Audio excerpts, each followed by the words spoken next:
Yeah, so it's day 2 of the June convening, and we are here in Kigali, Rwanda. And today I've been joined by Dr. Priya Iyer. She's the Pro-Vice Chancellor at the Botho University in Botswana, and she's given us a few minutes of her time. Good morning, Madam. Good morning, to see Joseph. you. Good to see you. Yeah, thank you for joining us.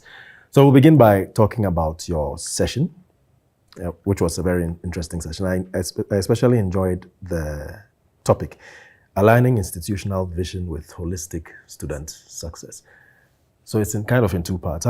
First of all, how do you define holistic student success? That's a very interesting question. And holistic student success to us is very critical. And I think as higher education institution, it is now centerpiece for everybody.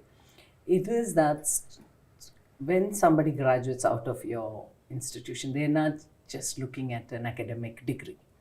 And they don't come to us for just that degree. I think they are looking at an experience where they are nurtured, they get abilities to be, life skills to live in the world, and really look at themselves as launching from our university into a real world where they can fit in easily.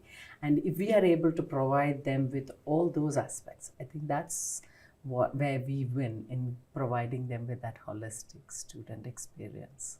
Okay, so coming to your institution, Botho University, so how do you, what factors go into, first of all, determining the institution's vision and how you determine what is a priority or not, because there's funding.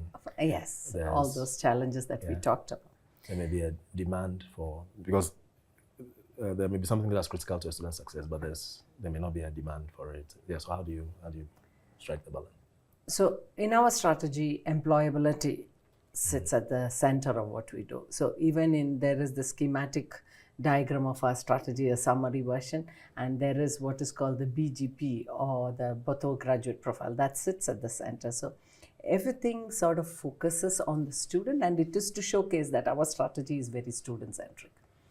As you say, funds are limited. We are also a private university, so we manage with the funds that we have. So there are activities that every department comes up with in line with the strategy. So for a year, there are strategies for 5 years, but on an annual basis, there are activities, and each of the activity go towards those strategic objectives that they are trying to. So when we look at resourcing them, of course, there are the must-haves and there are the nice-to-haves, right? So we sort of balance based on what are the funds that are available for those activities. And then we monitor them as well. So if the budget is given, we do expect that the activity comes out and the impact is also shown by way of a report. And the institutional KPIs are measured, in terms of performance based on the activities, and in terms of financial based on the spend on each of those activities. So we have percentages spent. So if it is a student activity towards this, it should have spent so much of the revenue should have been spent. And because we have campuses elsewhere as well. So it is important that this is sent across to all the campuses so that they can all achieve the same activity. The main governance sit in Botswana, but doesn't mean that we lose track of the campuses. So we want the campus management to take ownership of that. So they are also given these activities, these resources, and through the finance. So like smaller campuses, like what was asked this morning, like where there are smaller campuses, we will do critical factors. So maybe in terms of entrepreneurship, we will deliver the entrepreneurship module, but maybe we don't have established an entrepreneurship lab, which we will do when we have the resources. So that way we sort of balance but make sure that the student goes through everything that we have. Okay, so in terms of, EduCollab is seeking to improve the employability outcomes of students. From where you sit, what do you think is the greatest challenge facing EduCollab as they try to unite everyone around this goal? I don't know if there are big challenges from my side. I've seen a lot of benefits by being part of the EduCollab, and even as I said, employability has been driving us as Botho University right from 2008. However, having an organization like EduCollab bring in bring in all the thoughts from around the region.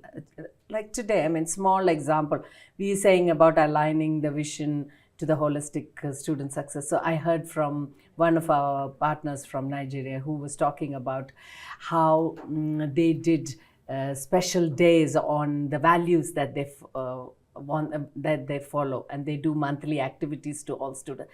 I thought that was such a nice thing to do, so I'm going to take it back, you know. So I think through EducoLab, it is that sharing of information that is so important, and we are all working towards the common goal about the African graduate and about improving the African economy and about producing those ethical leaders. So I think when we have the values systems the same, I think EducoLab is such a uniting force for us. I mean, we've been with the EducoLab for a long time, and I would say, right, we really look forward to these interactions and the learning.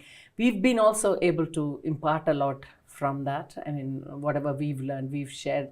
For instance, I know there was the career strategy workshop. I know one of our team members was there facilitating. So it's an opportunity as well for them to share what they are doing in their day-to-day work, and which boosts them as well.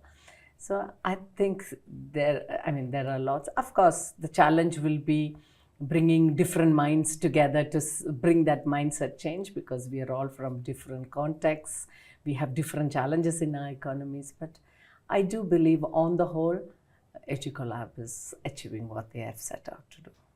Thank you. Good to hear that. And just before you go for your session, it's on nurturing an entrepreneurial mindset in students. How important is it these days for students to have that mindset, whether or not they want to own their own business? Because it's said that even in a role for someone, you need to have an entrepreneurial mindset. I was just going to say, entrepreneurial mindset is not just about going and starting a job.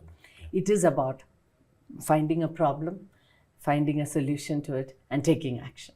So even in your daily life, I think if you find something that has a problem, you find a way of solving the problem and action the solution. I think that's entrepreneurial mindset to me. So we do have various ways of doing it. So we sort of inculcate it right from the year one, because it sits as part of one of the traits that a Botho Graduate Profile should have.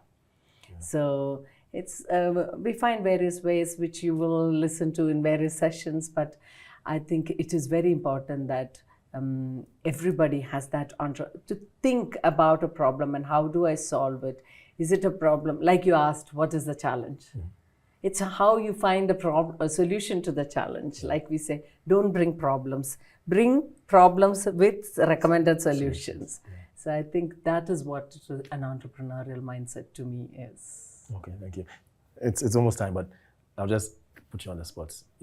Can you state 2 direct ways that you already mentioned the career strategy workshop? Any other direct ways that EducoLab has you've benefited from your association? Yes, we've received. I think our research teams have put proposals for grants.